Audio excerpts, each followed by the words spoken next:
Enrique's Journey, Chapter 10. Unexpected Reunions. Maria Isabel travels up through Mexico on buses. With money from Enrique, smugglers sneak her through by bribing Mexican law enforcement officers. For part of the journey, the smugglers pack her and 16 other migrants into the back of a truck, crammed together like sardines. Maria Isabel is nervous. She isn't certain she can trust her smuggler, but she is grateful to have him. It means she can avoid the trains Enrique had to ride atop. One morning before dawn, as she is swimming across the Rio Grande into Texas, she loses her backpack in the river. It is the only photograph she has brought of her daughter Jasmine. Yet a few weeks after leaving Honduras, she arrives safely to join Enrique in Florida. Back in Honduras, whenever 4-year-old Jasmine hears the drum of a plane engine overhead, she rushes outside. "Adios, mommy," she yells. Jasmine, left with Enrique's sister Belky, asks, "Auntie, is my mommy coming back?" "No," Belky answers. "Your mommy is with your daddy." Jasmine persists. "And she's not coming back?" Belky tells Jasmine no, but that her parents will have her with them in the United States someday. Maria Isabel misses waking up each day to bathe and dress Jasmine. She misses taking her on weekends to a donut shop for a treat. She misses their evening ritual when the girl would drink a bottle of warm milk, rub her mother's belly, and slip into a deep sleep. Enrique and Maria Isabel call their daughter every week from Florida. They ask Jasmine if she is behaving. Jasmine tells them everything she has done that week, the places she's been, how she plays with Belky's pet rabbits. She sings songs she learns in kindergarten. She tells them she wants to be with them in the United States. Enrique talks of saving enough to buy a house and open a small store in Honduras someday. He talks of going back. Lourdes is happy to be with Enrique, who is affectionate and well-behaved, yet she misses Belky terribly. She prays every night, "God, give me my papers. I have my 2 youngest children with me now, and I want to finally be with my oldest." She says, "I ask God to give me this before I die." She sobs, "Is that so much to ask of God? I don't ask God for riches or other things." On New Year's Day 2006, Lourdes calls Belky in Honduras. Belky is pregnant. She will give birth to Lourdes' second grandchild. Lourdes cries, "I fear I am never going to see you again," she tells her daughter. "I may see you only if I fulfill my dream of retiring in Honduras. You'll see me when I'm old." On July 31st, 2006, Belky gives birth to a baby boy, Alexander Japheth. That summer, one of the Spanish television's top-rated shows, Don Francisco Presenta, is taping a special episode on immigrant families that have been separated. Don Francisco has invited Enrique, Lourdes, and I to appear on the program. Don Francisco's show is widely watched in the United States and throughout Latin America. He is one of the most recognizable figures in the Hispanic world, a Latino combination of David Letterman and Oprah. On September 11, 2006, Enrique, Lourdes, and I arrived to tape the show in front of a live audience. Before going on, Don Francisco asks Enrique about his past troubles with his mother. Enrique says things are much better now. They love each other very much. Enrique also tells Don Francisco that he works hard and focuses on saving money. Don Francisco asks him if he still uses drugs. Enrique says he doesn't sniff glue, but does smoke marijuana when he goes out with his friends. Don Francisco scowls with disapproval. The show's audience cheers as Enrique, Lourdes, and I enter through a white sliding door and sit next to Don Francisco on stage. Don Francisco fixes on one point. Are these separations in the end worth it? What do mothers and children who have experienced them think? Would they do it again? Don Francisco asks Enrique, now 23, how old he was when his mother left him. 5, Enrique answers. You were pretty mad at your mom? Yes, I felt alone when I was in Honduras with my grandmother. My sister and I were separated. I felt resentful towards my mother for leaving us, he says. Don Francisco turns to Lourdes. She is still torn about her decision to leave her children. Any mother feels bad when she leaves her children alone, Lourdes says. But at the same time, it gave me strength and the courage to be here, knowing that he could have things he could never have had if I had stayed. Each month, she sent Enrique and his sister Belki money for food and for schooling. Her money has enabled Belki to graduate college and build a one-bedroom house in Honduras. Don Francisco asks Enrique why he wanted to come to the United States. I wanted to get to know my mom. I only knew her through photographs. At first, Enrique says, he was happy to see his mother, yet with time the resentment he felt toward her for leaving him came out. He rebelled against her. Don Francisco asked Lourdes if it was worth it. To tell you the truth, Lourdes says, on the one hand it was worth it, at first, but on the other hand, no, I lost their childhood. She tells the talk show host how she is glad to have 2 of her 3 children with her. What I'm missing, Lourdes says, is my other daughter. She hasn't seen Belki since she left her in Honduras in 1989. Don Francisco's voice softens. I know your biggest dream is to see your daughter after not seeing her for 17 years. Lourdes nods. Her voice tightens. She swallows hard, fighting back tears. Don Francisco continues. It's a frustration for you. Lourdes can't hold it any longer. The mention of Belki makes emotion well up inside her. A tear rolls down each cheek. She quickly brushes the tears away. I want you to think, Don Francisco says. What would you want to say to your daughter, and what would you like to ask your daughter? I ask because today you are going to see her for the first time after 17 years. Lourdes' face becomes a river of tears. Her eyes go vacant. She is in shock. Don Francisco asks, you left her when she was... Lourdes sputters, 7 years old. Don Francisco turns to the white sliding door Lourdes and Enrique came through moments before. Here is your daughter Belki. Lourdes stands. She looks around frantically. Belki walks through the door and comes towards the stage. When Lourdes glimpses Belki, her knees buckle. She forces herself to stay upright. Arms outstretched, they meet and lock in an embrace. Lourdes shrieks with joy, Hija, te viniste! Daughter, you're here! Lourdes and Belki's shoulders shake with each sob. They hold each other tight. Enrique stands. He embraces both of them. All 3 are together in a hug. He tells his sister she looks beautiful. I never expected this. I never expected this, Lourdes says with tears of joy. I love you so much. My daughter. Diana, Lourdes' American-born daughter, is in the audience. It is the first time Lourdes and her 3 children have been together in one room. Don Francisco gives them a moment to calm down. Belki tells him that she has just given birth to a baby boy in Honduras. The boy is 40 days old. It was hard to leave him in Honduras with her husband. She did so knowing this might be her only chance to get an American visa and come see her mother. Don Francisco asks what she felt when hugging her mother after not seeing her for 17 years. Belki's voice fills with emotion, something unexplainable. She shakes her head, reaching for the right words.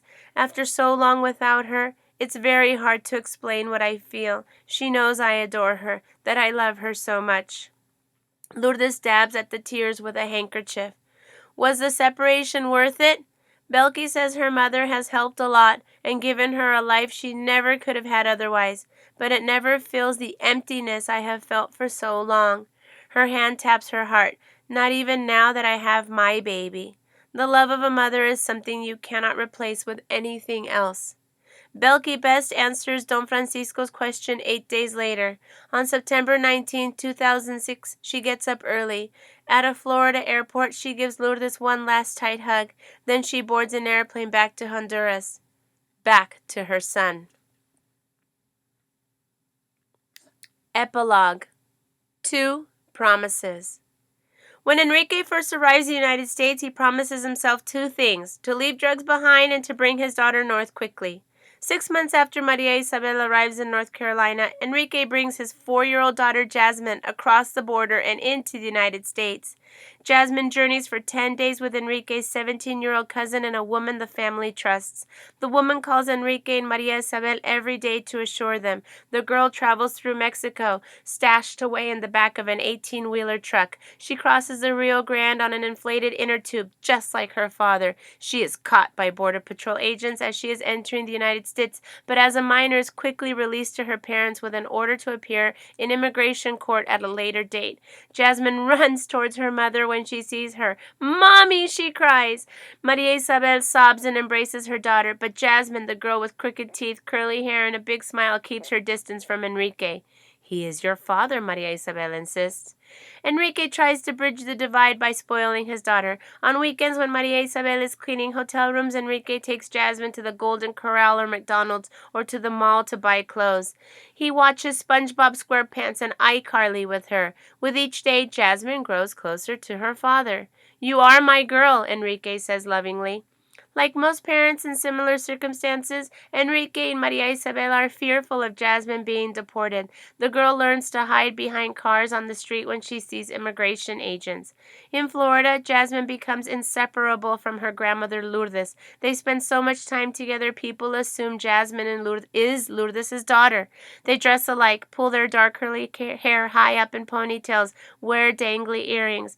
Lourdes heaps so much love and attention on the girl that Diana gets jealous. "Everything I lost with Enrique I am enjoying with Jasmine, her childhood," Lourdes says. A lawless land. When Enrique moves his family to Florida, he rents in the same apartment complex as his mother, just one building over from her unit.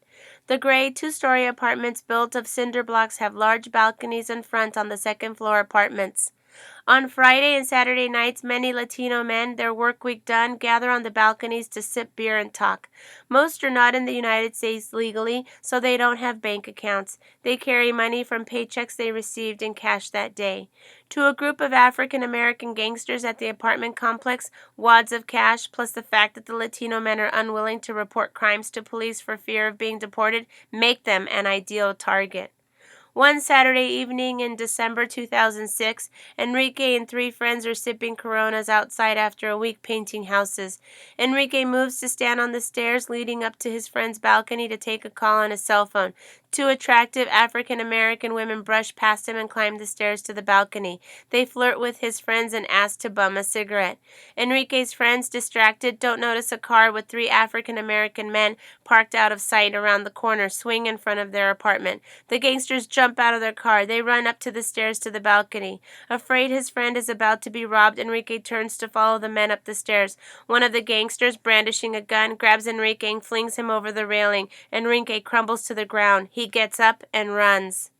Two friends follow. Only one friend remains on the balcony. The gangsters demand that he hand over his cell, a gold chain he is wearing, and his wallet, which contains just $30. They demand that he unlock his apartment door. Enrique's friend refuses. The gangsters punch him in the stomach. They grab his throat. They slam the back of his head. Finally, one of the gangsters swings a 12-gauge sawed-off shotgun at his face. The blow splits open his forehead. He staggers, then falls to the ground. Conscious, he lies as stone, holding his breath, pretending to be dead.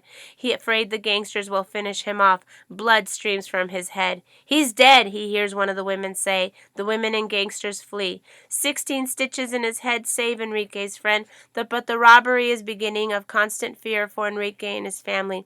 For the next month, gangsters arrive at both Enrique's and his friend's apartment doors at 2 a.m. They knock loudly. "Police, let us in!"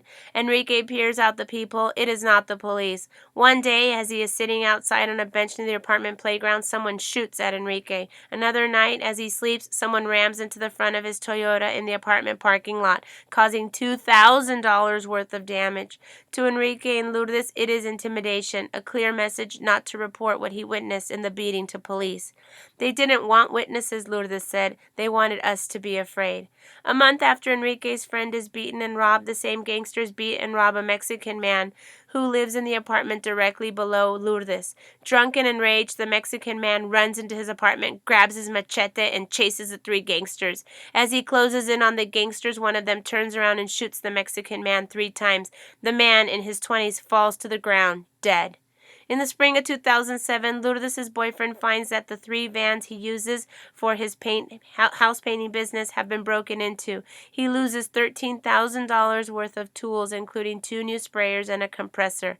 Latinos at the apartment complex start buying guns, fearful that gangsters might come into the apartments and kill their families. They stop sitting outside on benches by the playground, even during daylight.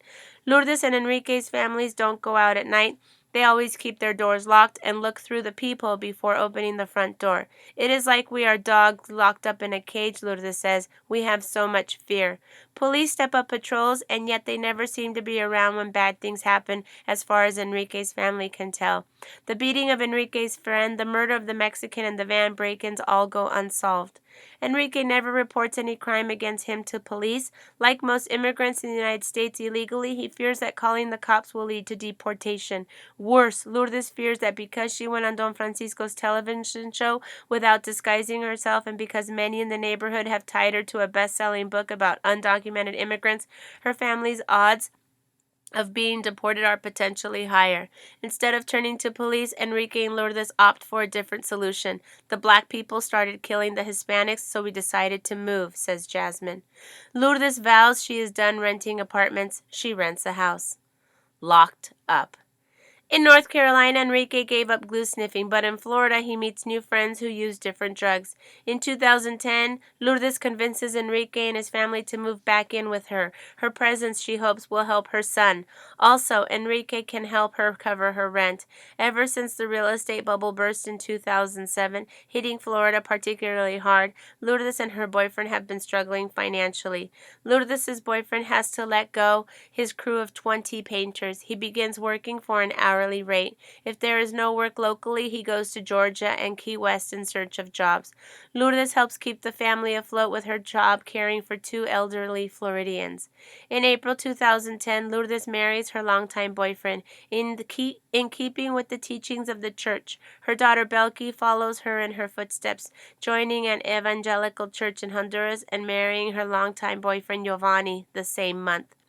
For Lourdes, faith helps her manage disappointment in her children. Since I came from Honduras, all I wanted was to have my children study, be well raised, Lourdes says.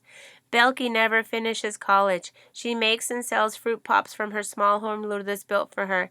Diana drops out of high school half credit short of finishing. She talks of being a police officer, but instead goes to work selling telephone plans for $9.50 an hour.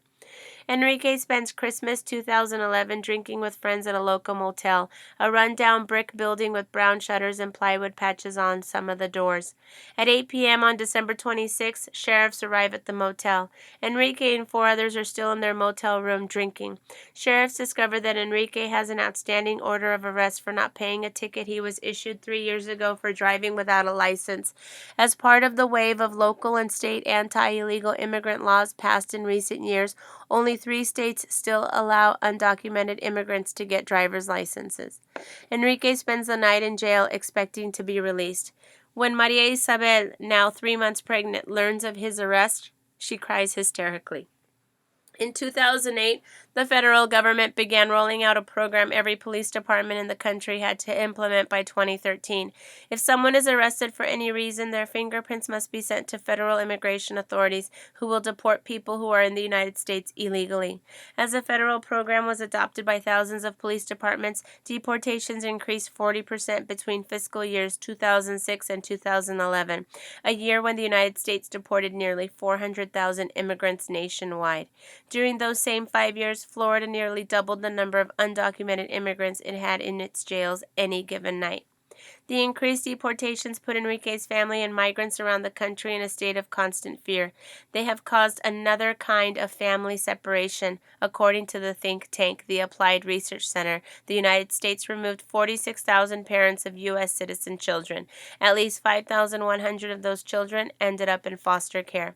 Jasmine, a girl who loves Justin Bieber, puppies, and dolphins, and who dons a reflective vest to man her post every weekday as the student safety officer at her elementary school, is afraid every morning when her mother walks out the door to go to the grocery store or on an errand. I worry, the girl says, about my mom being deported. The day after Enrique's arrest, sheriffs hand him over to immigration authorities, who place him in a county jail in Florida and begin deportation proceedings. The county jail sets aside one of its 2 wings just for immigrant detainees.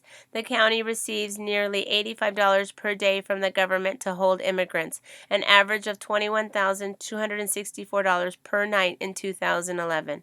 The immigrant wing has 8 locked areas, each with a high ceilinged common area and 2 stories of cells along the perimeter. The inside of the jail is stark. The walls are cinder blocks painted eggshell. The floor is gray concrete. At night, immigrants are locked in their cells, which sleep 2 or 4 detainees.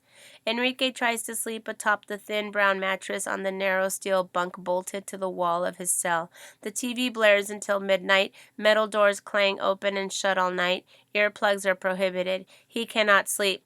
Purple rings circle his eyes. County inmates are offered GED classes and AA meetings. Immigrants are not. The library card arrives, but Enrique only sees books in English, Russian, and French. Enrique understands everything the guards say and speaks passable English, but cannot read it. During the day, he is allowed out of his cell into a common area, which has 4 stainless steel picnic tables and 1 TV. English and Spanish language migrants fight over what channel to tune into. Federal detention standards entitle immigration inmates to an hour of outdoor recreation. Jails lacking an outdoor area can substitute a large recreation room with free-flowing air and natural light. In Enrique's jail, the recreation room has 1 ping-pong table and 2 Wii screens for more than 240 inmates. Air and light come from 1 window at the top of a 2-story room. The only time Enrique feels sunlight on his face is when he has dental emergency. He can petition after 6 months to move to a jail with an outdoor area, but it would take him away from his family. Instead, he paces, does push-ups, and plays chess because it takes a long time to finish a game. At night, he reads a Bible a prison chaplain gave him. The only break from the monotony is when visitors arrive. Enrique cannot see them in person or even through plexiglass. He must view them on 1 or 2 video screens in the prisoner's common area, right outside his cell. A journalist's decision. Lourdes looks for help. In January 2012, she calls me. Enrique is locked up, she says, and must find a lawyer. Journalists usually don't get involved personally with people they write about because we must convey reality to readers, not write about a reality we have altered.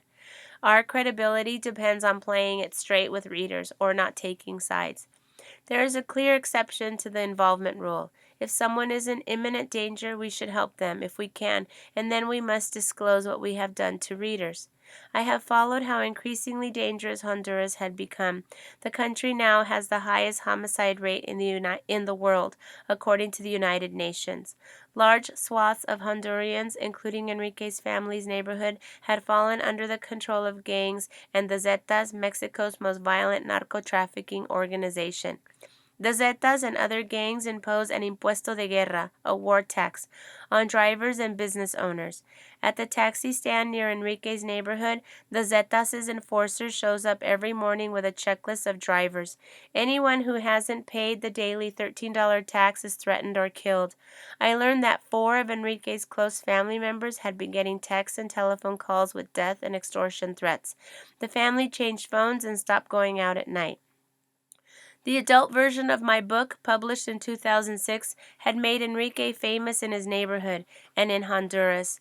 3 prominent TV shows about the book had been widely viewed in Honduras. When Belkey went to the U.S. Embassy to request a visa to visit the United States again, the official had cried, "You are the famous one, the one on TV."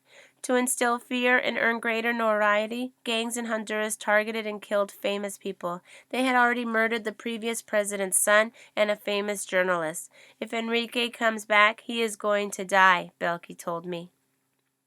I contacted several lawyers in Florida to help Enrique, now perhaps the most famous undocumented immigrant in America.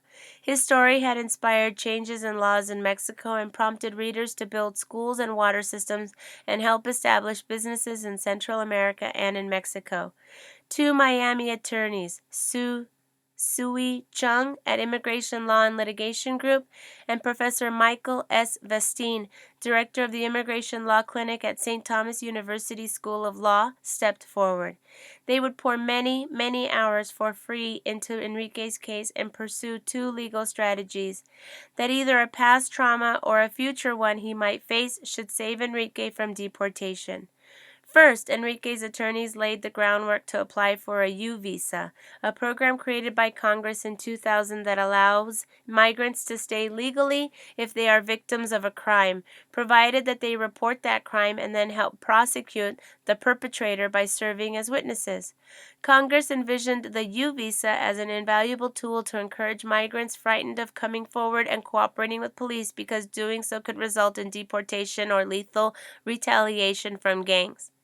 Enrique's attorney, Sui Chung, believes the visa helps make many communities safer by giving migrants a powerful incentive to cooperate with authorities.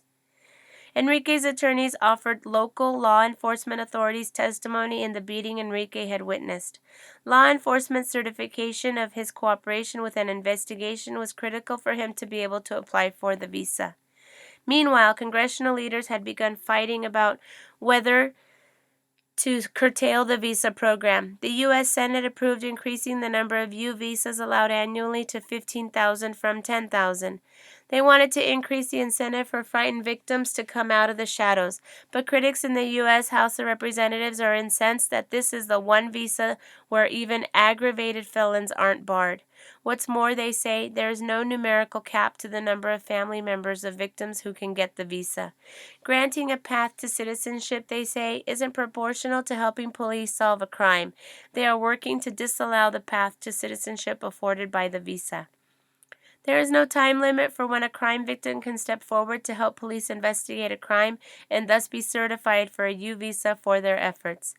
In the spring of 2012, local sheriffs reject Enrique's request. They do not consider Enrique's initial fear of approaching authorities because he believed he would be deported. They simply tell Enrique's attorneys that when the police report on his friend beating was filed, Enrique wasn't listed as a witness. Enrique's attorneys focus on another claim that the U.S. government should allow Enrique to stay in the country because his notoriety would make him a target of the Zetas if he was deported. A son. On July 2, 2012, Maria Isabel goes into labor. Enrique, awaiting the outcome of his legal case, has been locked up for 6 months. He is in jail 35 miles away. Daniel Enrique is born at 5:38 the next morning. Enrique has now missed the birth of both of his children. When he hears about his son's birth, Enrique momentarily considers signing papers to be deported to Honduras despite the risk of being killed there. He feels frustrated hearing that friends and relatives who are deported are back in the United States in just 1 or 2 months. Lourdes talks sense back into her son, urging him to think about all the time his attorneys have put into his case. She tells him he will be targeted and killed in Honduras. She reminds him that the journey will be more dangerous than ever. In 2011, parroted by human rights activists and accounts such as adult version of Enrique's journey, Mexico passes a law allowing Central Americans to travel legally through their country. A sign in Coatzacoalcos, Veracruz, actually welcomes Central America. But the good done by that law is canceled out by the Zetas seizing control of the central train route Enrique once took. People pretending to be smugglers turn migrants over to the narco-trafficking cartel. The Zetas beat and torture people to obtain information about relatives in the United States and demand ransom from them. In 2010, an 18-year-old relative of Enrique set off for the United States and disappeared. In 2012, a 16-year-old who left from Enrique's neighborhood was kidnapped in Mexico. In a 2012 report, Human Rights Watch said that about 18,000 Central American migrants were being kidnapped each year crossing into Mexico. Those who don't have relatives with money are killed. Enrique's cousin, who made the journey in 2012, estimates that a third of migrants get kidnapped.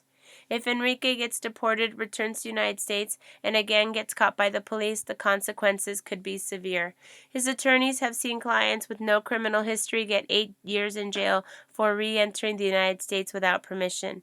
Enrique, who still has a scar and a bump on his forehead from his journey in 2000, listens to his mother's arguments. He stays put. Enrique will ask the court for relief from deportation, which is granted to immigrants who fear persecution if they return home. Enrique acknowledges his troubled past but argues that everyone should have a chance at redemption. We should all have a chance to change. I am changing my life, he says from jail. He wants to focus on his children, on Maria Isabel, on his mother, on himself. I want to do something with my life. 11 days after the birth of his son, Enrique's immigration judge denies his claim to stay in the United States on all counts. He says Enrique is afraid to return to Honduras because gangs want to extort money from him, like they do everyone else. The judge says Enrique is in danger going back to Honduras, but hasn't met a requirement of being allowed to stay in the United States, proving he is part of a persecuted group. On July 19, 2012, the judge orders Enrique deported. Enrique watches the judge rule from a video camera at the county jail. It is one of the worst moments of his life. The next month, his attorneys appeal. Separated by a screen. On September 23, 2012, a Sunday afternoon, Lourdes drives down a 4-lane highway framed by towering pines to the county jail. Each Sunday after church, she, Jasmine, and Daniel, and Maria Isabel, when she isn't working, visit Enrique. She and Jasmine each grab one side of the baby's carrier handle. They lift Daniel and carry him in between them. They walk past a large American flag fluttering in the fall breeze and toward the one-story building with a green faux stone facade. Lourdes checks in and hands her ID to a guard at the visitation desk. He waves them over to a video screen, number 9, one of 15 monitors, each in their own cinder block visitation stall. The small black video screen flickers on. Jasmine can see inside Enrique's jail unit. Soon, in an orange prison jumpsuit, Enrique approaches and sits before his screen. Jasmine lifts the telephone receiver to talk. For 9 months, ever since Enrique has been locked up, this is the only way she has been able to see her father. When she first came, she was scared to go with Lourdes to the jail guard and sign in. Instead, she quietly sat in the corner of the visitation room, trying to catch a glimpse of Enrique on the far-off screen. Today, she scoots her chair across the shiny linoleum floor, closer to the screen. She misses her father's hugs. Lourdes stands next to Jasmine and holds Daniel, who has chubby cheeks and tufts of black hair and is dressed in a white onesie, up to the screen. "Look here, you are going to see your daddy," Lourdes coos. Jasmine cradles the receiver to Daniel's ear. "Say, 'Hello, Papi,'" Jasmine tells her brother. Enrique smiles at his son, revealing 2 teeth still broken from his train ride. Lourdes tells Enrique his son is just as demanding as Enrique was as a baby. He always wakes up cranky, pouts his lips, puts his arm across his eyes. Caring for this boy, so like that what she remembers of Enrique as a baby, makes Lourdes smile. Enrique looks at his son through the screen, emotion dancing in his eyes. "I am your father. Behave yourself. Stop being difficult with your grandma." His voice softens with love. Enrique waves at his screen. "How is my boy?" His brown eyes transfixed, Daniel looks at Enrique. He drools and gurgles into the receiver. Finally, Lourdes ready to leave, to be separated from Enrique for another week. "I love you a lot," she tells him. Enrique braved 8 attempts through Mexico to find his mother, but some Sundays these goodbyes are more than he can endure. When he first saw Daniel, his arms ached to hold him. Sometimes he asks them not to visit. It is too hard not to hug Jasmine. He has never cradled or even touched his own son. Faith and prayers. Just before coming to the jail, Lourdes and Jasmine head to an evangelical church in a scrappy part of town. Inside a sunny stucco building in a cavernous room painted in bright Caribbean colors. As the service begins, all of the hundreds of worshippers who are immigrants from Colombia, Honduras, and Cuba are out of their purple cushioned chairs. They are on their feet, dancing and singing. "I will rejoice in Jehovah," Lourdes sings as she claps and dances in her gold sequin open-toe platform shoes. "He has taken away all of my pain." Jasmine, 11, stand next to her, rocking her 2-month-old brother in his bassinet. For 3 hours, as she does every Sunday, Lourdes, clutching a large Bible, dances and sings and prays. She asks God to save her son from deportation, from death. For if he is deported, the cycle will begin anew. Enrique will be separated not only from Jasmine, but also from his newborn son.